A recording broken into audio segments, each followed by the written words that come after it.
کیا تمہیں لگتا ہے کہ تم مومن ہو، 5 وقت کی نماز پڑھتے ہو، داڑھی ہے، تسبیح ہاتھ میں ہے، لیکن حضور نبی اکرم صلی اللہ علیہ وسلم فرما رہے ہیں تم میں سے کوئی مومن نہیں ہو سکتا جب تک اپنے بھائی کے لیے وہی پسند نہ کرے جو اپنے لیے پسند کرتا ہے۔ تو اب خود سے پوچھ، کیا تو مومن ہے؟ آج خود کے لیے اچھی نوکری، اچھا رشتہ، بڑا گھر، عزت، سب کچھ چاہتے ہیں، لیکن جب بھائی ترقی کرے تو دل میں چبھن کیوں ہوتی ہے؟ جب بہن کی شادی اچھے گھر میں ہو جائے تو حسد کیوں جاگتا ہے؟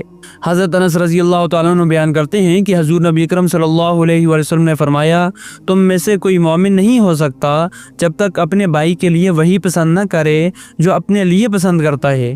یہ ایمان کا ادنا معیار نہیں، یہ ایمان کا کامل معیار ہے۔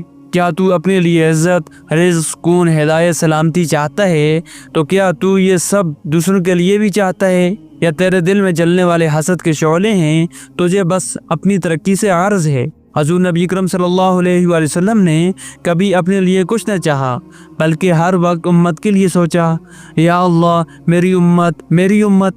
اور ہم اپنے بھائی کی کامیابی دیکھ کر زبان پر تو ماشاء اللہ، لیکن دل میں کیوں اسے، مجھے کیوں نہیں؟ جب کوئی رزق میں ترقی کرے دل سے خوش ہو، جب کسی کی شادی ہو دعا دے، جب کسی کو ہدایت ملے اللہ کا شکر کر، اور جو اپنے لیے چاہتا ہے وہی پوری امت کے لیے مانگ۔ اصل ایمان کیا ہے؟ ایمان صرف نماز، روزہ، تسبیح نہیں، ایمان ہے دل کی صفائی، حسد کا خاتمہ، بھائی کے لیے وہی چاہنا جو تو خود کے لیے چاہتا ہے۔ ایک بزرگ نے خواب میں دیکھا کہ جنت میں ایک سادہ سا انسان اعلیٰ مقام پر ہے۔ پوچھا یہ کیسے؟ جواب ملا، یہ شخص ہر وقت دوسروں کے لیے بھلائی چاہتا تھا، یہ دل سے چاہتا تھا کہ سب جنت میں جائیں۔